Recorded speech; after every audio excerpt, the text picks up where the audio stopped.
Welcome everybody to Canadian presentation. We wish that this was before our own snow workshop, but it works out that it's the day after. But hopefully you find like some good information in there, some stuff that we'll review, some of the stuff that was covered in some of the workshop, depending which workshop you took, because we had 3 different ones. I'm Luke. I'm the National Technical Assistant with CASI, so I'm a year-round, part-time kind of person that works with CASI. And this is Jeff Chandler, our National Technical Coordinator. So Jeff is a full-time employee at CASI and spent like 12 months a year working on our course material and just refining everything, putting everything together, making everything look good, and doing this kind of stuff right here.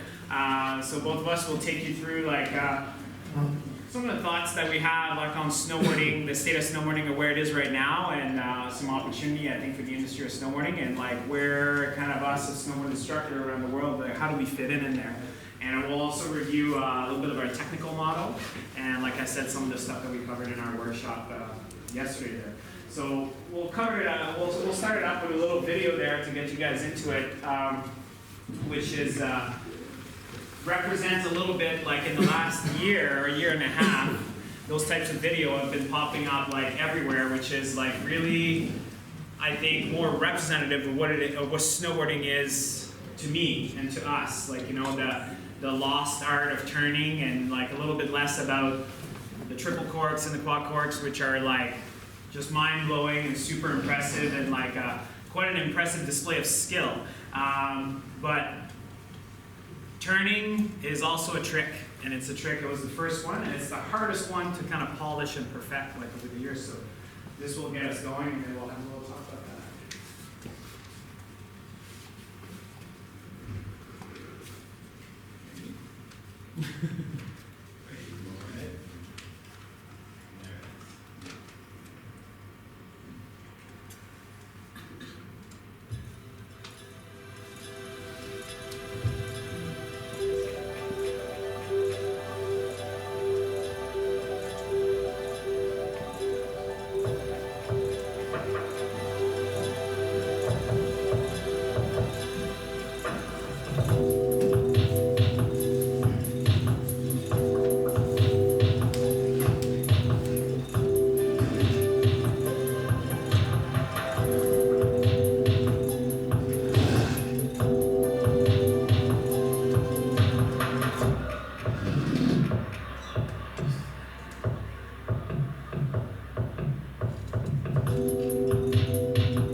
So this guy, Alex Yoder, he put out a few videos in the last year that are just this video like this, very kind of soulful, I guess, and just really about turning and working the board, and just kind of those small tricks, and really having finding the flow from one little feature to the other. And we found ourselves, the whole team, just cruising through a run, to get back down to the bottom today. One of our team members, Paul, here, took us down a cat track in the woods that I haven't been yet, and there was little side hits there, and we were doing 180s, 360s, and slashing the pal on the side, and all the way down to the bottom of the lift.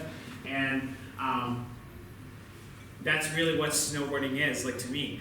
And it's just finding the floor and having some fun with that. And it seemed like it got lost along the way in the last decade, with those huge tricks and everything, I was saying, that are super impressive and have a place in snowboarding. But us as snowboard instructor, obviously, we know that people that come to us, nobody comes to us to learn the triple cork, or even a 540, or even hitting some of those big jumps. In the coaching stream, we deal with athletes that are at that level. Some of us in this room, for sure. But most of the general public here, it's fun to see that the trend of snowboarding has that little piece going on right now, and surely it'll change, and it's a cycle, this is what's kind of trendy right now, and it'll change a little bit in the future, but it's an opportunity for us to seize this moment of this trend and really kind of leverage what we do, which is teaching people how to turn. And we're the best one at this, and we do it really well. Flip the slide there, Jeff. And we talked about like snowboarding there's a couple of videos that we came across that that were good that we're not going to watch right now, but just example that there's more of those videos out there, and there's more, and it seems to be continuing. And with the board shapes that we're seeing right now as well, like the board sports, the mother of all board sports, surfing, you know, and it seemed like just like skateboarding, like snowboarding is a byproduct of surfing. You know, we saw this with like, if you've seen like Dogtown and Z-Boys and like that skateboard team and surf team from the 70s that really took surfing from a wave and they took it to concrete, you know, and all of a sudden they just came up with a completely unique style of skateboarding that was really surfing inspired. And then it evolved from there, and now we have street skateboarding and all that kind of stuff. And it's really cool to see those different shapes of board, like the bird and flight attendant and the skipjack and the tough cat that are, I know Mirka was riding one of the family tree boards today, really surfing inspired, like the short tail, like the fish started it all, like it seemed like. And one of our team members, Simon, who just walked in there, had this like really cool board out today, which is the K2 Little Bean, short swallowtail, like super fat in the front. And just not your typical freestyle board that we've seen, like the majority of the boards that were accessible or available to the public and us as riders before. But in the last 2, 3, 4 years, like we're starting to see lots of those shapes, and it's really driving. Those boards are designed to turn, you know, which is really refreshing in a way, right? Like it's a board that's designed to just do a good turn and get you that surf feel and just kind of enjoy like every little piece of terrain and mountain, and not so much designed for Mark McMorris, which we need a board for him as well, for the freestyle rider, but like we have a lot more options in board shape lately, which is kind of driving this trend right here and those types of videos that we're seeing there. You know, it's one, we talk a lot about participation and retention and whatnot, and it seems the triple cork at the X Games and like the last, like the slopestyle competition at the X Games this past winter was just mind-blowing. Like, you know, I didn't even know what to think of it when I first saw it, and trying to count the amount of spins, and it was unbelievable. And then these athletes can just put that together and like stomp it, and just like it's nothing short of unbelievable. You know, and but I find even myself that I'm like immersed in this industry, and all of us, like I couldn't help but like feel a disconnect from it. I was like, this is so far gone what you know I can even achieve on a snowboard. And the public, it's inspiring to them, but it's also you know, I want to be like Shaun White, and like they come for their first snowboard lesson, and then I think that, you know, quickly into it, they realize I was like, okay, I'm not going to be the next Shaun White or Mark McMorris here, but you know, you stick with us and we're going to have a good time. You know, we're going to go snowboarding and we're going to like learn how to get some flow going, and even just a little tree run, and like find your zone and have some fun in there. We talk about that with the US guys in their session, is just finding that flow and just like be in the moment and try to dodge trees, and you know, like surf that powder in there, and that was really fun. So I think it's really good opportunity for us to just like help this kind of retention thing that we're talking about, and keeping people in the sport, and like putting something like more attainable to them, like to the table there. So now I'll pass it over to Jeff here that'll go through kind of a technical model, and like I said, some of the workshops were about that like 2 days ago, and you know, and see where we fit in there and help like kind of achieve what we're talking about. Yeah, so in Canada, what we've tried to do with our technical kind of model is really speak to all these different areas of our sport. So you've got the students that want to ride in the park, the free riders, the sort of the groomed terrain riders. But one thing we've been doing for 20 years, the reason our logo that we've been sort of passing around and teaching this week incorporates the 20, is that we're just in the middle, or at the end of our 20th anniversary as a standalone snowboard association. And so for 20 years, one thing that's been sort of steady is that we've been teaching people to turn left and right really well, as have all of you guys in here. So we're instructors. That's sort of your first goal as an instructor, is to get someone turning left and right. But the driving kind of force behind our technical approach has been that kind of idea that there's really no rights and wrongs as far as technique is concerned, but every movement has an outcome, has a consequence, right? And so with the last sort of version of our reference guide and our teaching manual, we tried to sort of highlight what the different outcomes are in the different kind of realms that a snowboard instructor will find himself working in. So whether that's on a groomed run or a piece of groomed terrain, some kind of off-piste terrain or free ride all mountain terrain, or in the park. And so all of our technical sort of pieces try to cater to those three kind of realms, or even sort of cross the boundaries a little bit. So what we've done, if you were on our session yesterday that dealt with outcomes or competencies, what we've done is we've sort of split between novice and intermediate riding and advanced and expert riding. And we kind of came up with a checklist or a few sort of hallmarks of what does a good intermediate rider do, no matter where they are on the mountain, and what does a good advanced or expert rider do, right? So the first thing is pretty straightforward. We look for novice intermediate riders to stand in a roughly centered position on the board, but be mobile so that they can maintain balance and stability. So they're not locked in that centered position, but they can adjust as needed based on speed and terrain and conditions and all that sort of thing. The second one that we look for is that they use the lower bodies, including the hips, to create the direction change in the snowboard. So they're driving the snowboard using the hips and the knees and the ankles, and as they progress through, they move down closer and closer to the snow, to the feet.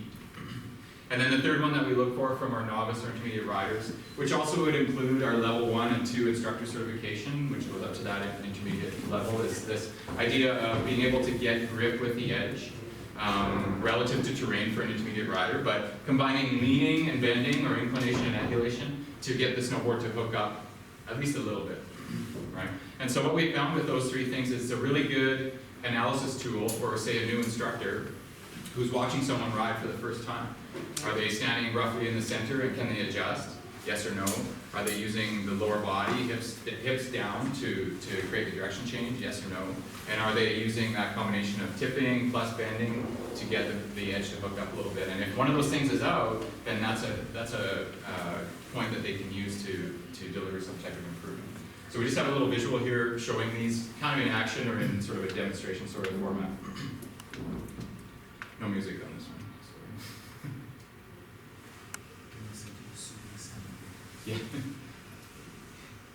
So one of the things we look for is that the rider can maintain that kind of relaxed position, and then that they're demonstrating weight centered over both feet. And one of the visuals we look for there is kind of a uniform flexion in all the joints. So if one knee or ankle is flexed more than the other, that's an indication that they're not standing in the center.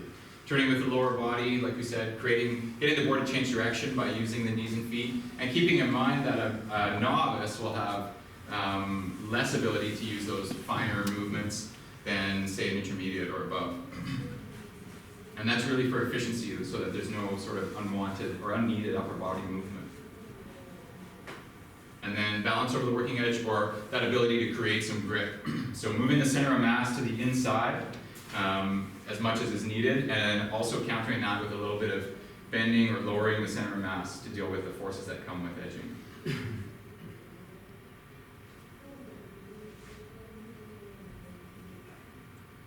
And the visual there would be turn shape, right? You can see when a snowboard is hooking up or when it's gripping, and you can see the outcome, which is the shape of the turns. So then when we jump up into the second sort of set of kind of hallmarks or things that we feel that riders do well at the advanced and expert level, is we've actually got 4 of them here, and they kind of build on the basics. But the first one is that they're able to put themselves in a strong body position that resists these forces that come at riding at advanced and expert speeds or in advanced and expert terrain. So resist the forces of speed and momentum with a strong body position, and at the same time not allowing it to become static or stiff, so that idea of flow. So we really refer to this one as that concept of strength and flow, and it's kind of like a dimmer switch, right? So it's never going to be completely strong and stiff and static, but it's never going to be so loose and flowy that there's no ability to resist the forces that come from riding at speed. The second one that we look for from an advanced or expert rider is that idea of arc to arc, if you were on snow with us yesterday, but just allowing the snowboard to do what it's designed to do. It's designed to move on an arc. The side cut that's incorporated into a board, and especially some of those shapes that we saw earlier on that Luke referred to. And then the other idea with this one is that the rider can connect those arcs with some kind of intention. So that movement from one edge to the other is the key with this one, which we refer to as arc to arc. The third thing that we look for is that the rider can move their center of mass or move their body to the inside of the turn or the maneuver, whatever's happening, in an effort to load the snowboard. So the board it's designed to move on an arc, but it's also designed to load and release and unload, and use that energy to deflect their mass or their center of mass or their body laterally across the slope. So loading, this idea of loading and deflection is, loading and deflection is kind of the title of this one. And the visual that we sort of look for here is that lateral movement cross slope, right? So a really good rider should be able to move down the hill, down the fall line with speed, but also across the fall line with speed. And then the last one is kind of deals more with versatility and we call it steering versatility, but versatility in how they create direction change. So they can vary the edge angle, the amount of pivot, or the amount of pressure that they use in their riding to produce anything on the range from a sliding turn to a carved turn, large turn to small turn. And here's a visual of this one. These four.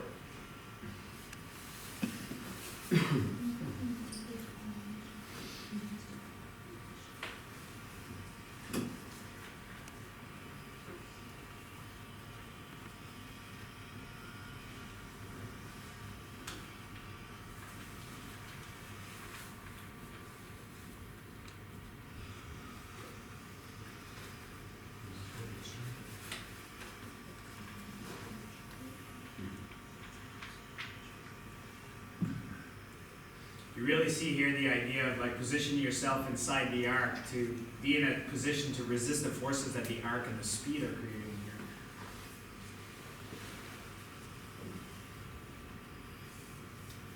here. So this is that second one, arc to arc. So choosing a line, and kind of the word that always comes into my head is connecting turns or moving with intention. So at the exit of one turn or one maneuver, what's the intended goal for the next one?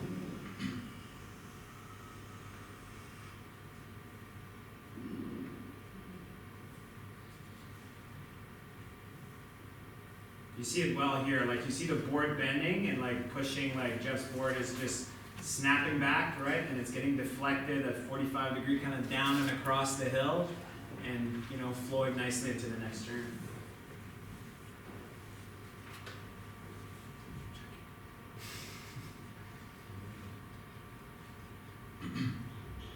And then the last one of steering versatility. So variety, versatility.